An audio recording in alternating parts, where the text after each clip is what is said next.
Hi, and welcome to my YouTube channel, Upcycled Adulting. I am here to help you grow to accomplish your goals, create healthy habits, and overcome obstacles.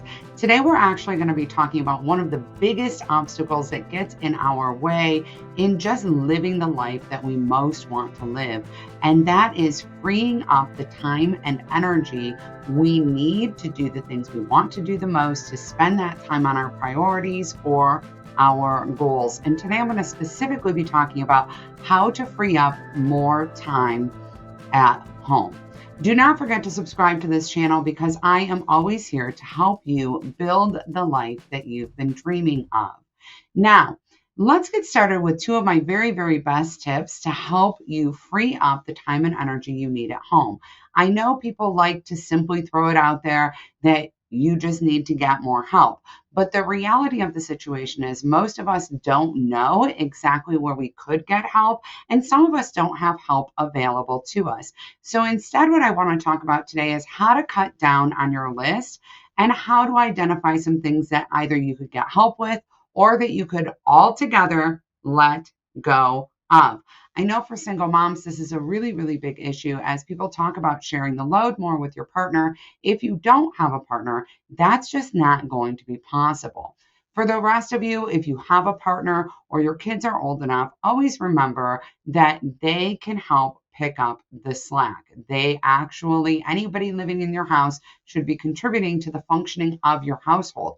But understanding what things you can slide over to them can make a huge difference. So let's just get started with what must get done. Now, I have this philosophy that the only things that need to be done that are absolutely essential are things that are legally required or things that are required for health and safety reasons.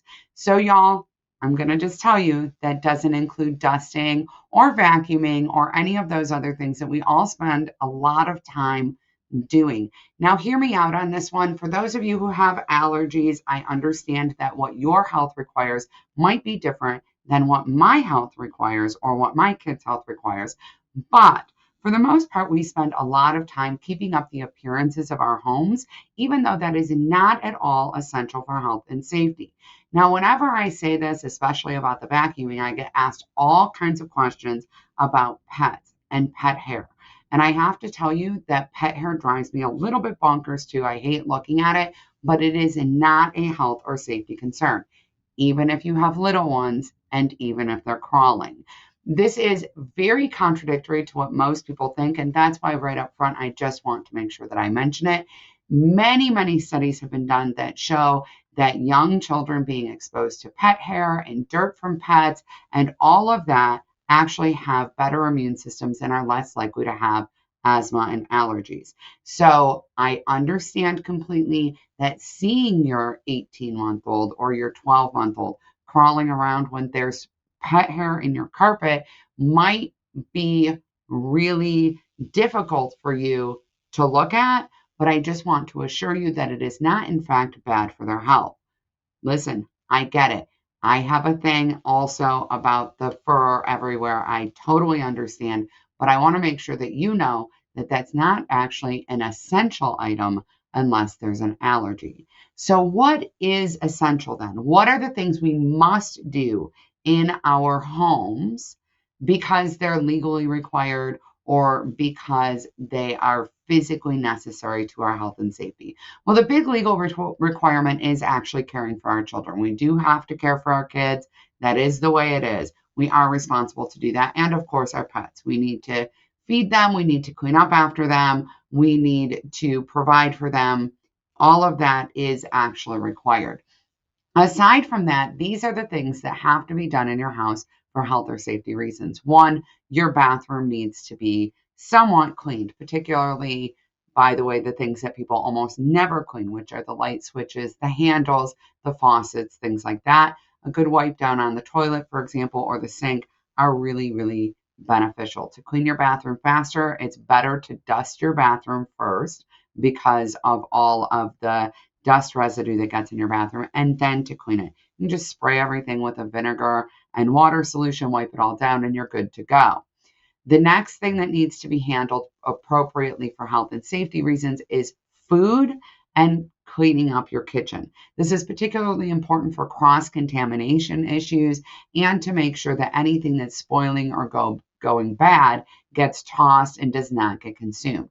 It's much more important if you are also like me, a meat consumer, than if you are, say, a vegan. You may not have as many things in your kitchen that you need to worry about contamination with, but you still do need to worry about spoilage. Both of my daughters actually are vegans, and one of them swears up and down that if you're vegan, you can leave the food out and it's completely fine. Yeah, that one's not so true. So please get it packed up, get it put away properly, and make sure that that meal gets cleaned up after enough that you are not harboring bacteria that could make anyone in your family sick. The next thing that must happen for health and safety reasons is clear pathways in your house. Unfortunately, I know a couple people who've had house fires. Being able to get out of your house in the event of an emergency is vitally important. This is true even in your kids' rooms. It's very, very important that you can access both doors and windows. By the way, for safety purposes, it's always best to sleep with the bedroom doors closed. But if you do that, you should be able to egress your house easily. This doesn't mean your kids' toys all have to be picked up. This doesn't mean all the clutter in your house has to be picked up. It just means literally you need a path. That's it.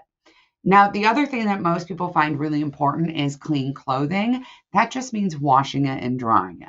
That does not necessarily mean putting it away or folding it or anything of that sort. If it gets really wrinkled, you can throw it back into the dryer with an ice cube, and that will help it release the wrinkles. So I just want to let everyone here know that those are the things that are actually essential. Dusting, vacuuming, cleaning walls, wiping baseboards, all of those things are not essential.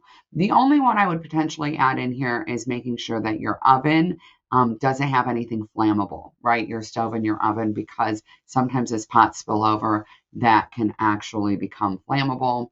Yes, I get that. But for a lot of us, just avoiding cooking greasy foods in the oven will prevent us from ever having to worry about cleaning it. I mean, let's be honest here.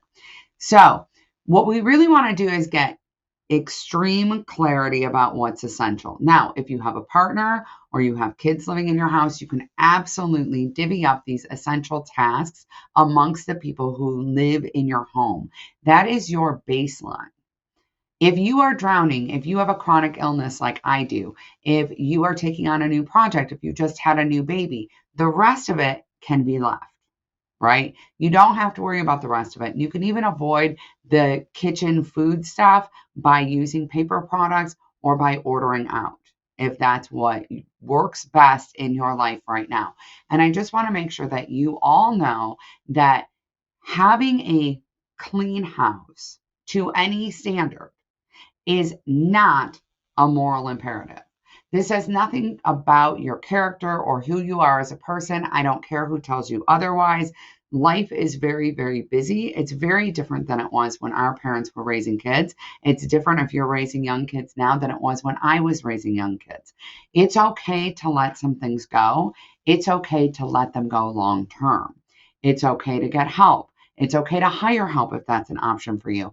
And I just also would like to normalize that it is okay to body double or to work with friends on essential items at each other's houses and to take turns doing that if that makes the whole task feel easier to you, which I know it 100% does for me.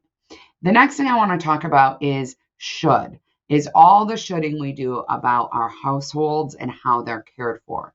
There are a lot of pressures, particularly on women, about how our homes should look, what our job is in our homes. And this is especially true in my experience for stay-at-home moms, right? You're home all day, so you should be able to keep it clean all the time.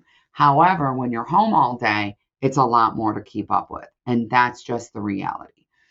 Coming to a space where you really understand what matters most to you, what really needs to happen, what you really want to have happen, rather than just falling into the should pile, is going to help you streamline what you're doing at home. And so what do I mean by that? We often do things with this idea of, I should do that, right? I should clean my baseboards, they're really dusty. I should clean out the insides of my cabinets, they're a mess. I should, right? And we do this consistently. The truth of the matter is, if it doesn't work in your life, you shouldn't. If it doesn't matter to you, you definitely shouldn't. So, what we need to do is replace the word should so that we can do a little self check to ensure that the things we're spending our time and energy on actually deserve our time and energy. How do we do that? I suggest replacing the word should anytime you think it or say it with need, want, or is important to me. And so, what do I mean by that? If you say, I should wash my walls, then think about this. I need to wash my walls? I mean, not really, right? I might not want to look at them the way that they are, but I don't really need to. My life does not depend on this. I want to wash my walls? Probably not. It's important to me to wash my walls? I don't know about that, right? And so this will help us back out. Now, what if you are, for example, looking at the dog hair on the floor that I was talking about earlier? And you can say, I don't need to vacuum the dog hair. I mean, it's not going to hurt anybody if the dog hair stays there. Do I want to? Is it important to me to? Well, for me, honestly, yes. But then I'm going to stop myself again and say, is it more important to me to vacuum the dog hair than it is for me to do blank? And what is blank? Is it more important to me to vacuum the dog hair than it is to play a game with my kids?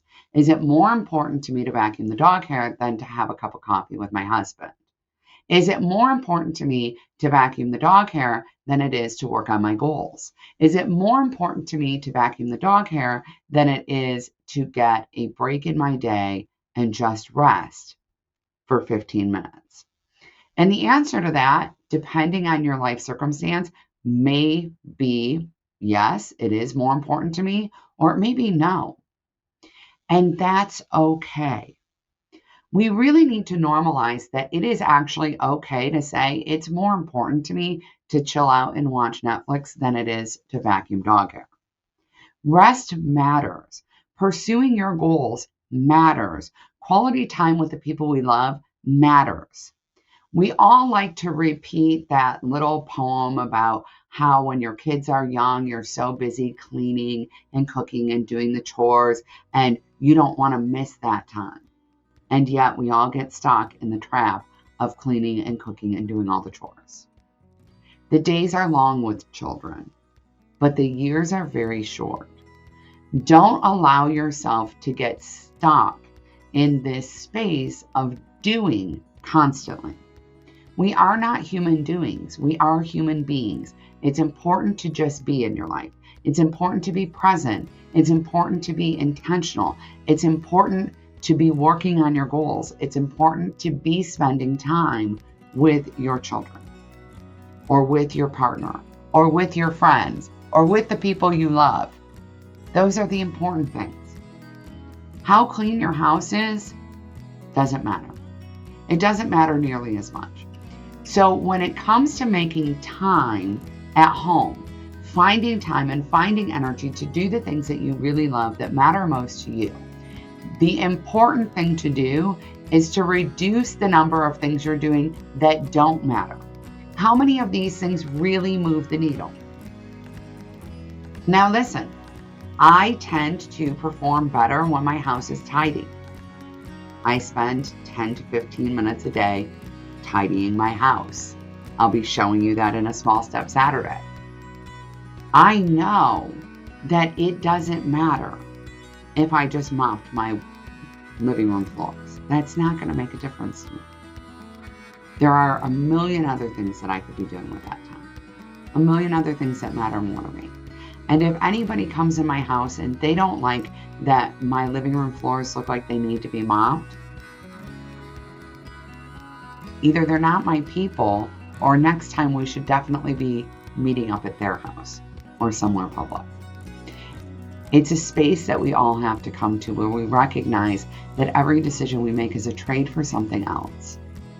So, if you want to free up more time and more energy to do the things that you love and that matter most to you, it's important that you start being mindful of what those things are and start letting go of the things that just aren't.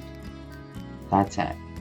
Don't forget to subscribe to this channel, and don't forget to check out my other videos about how to grow to accomplish your goals, overcome obstacles, and create healthy habits. You are absolutely amazing, and you deserve to have the fulfilling life that you've been dreaming about. Bye, everyone.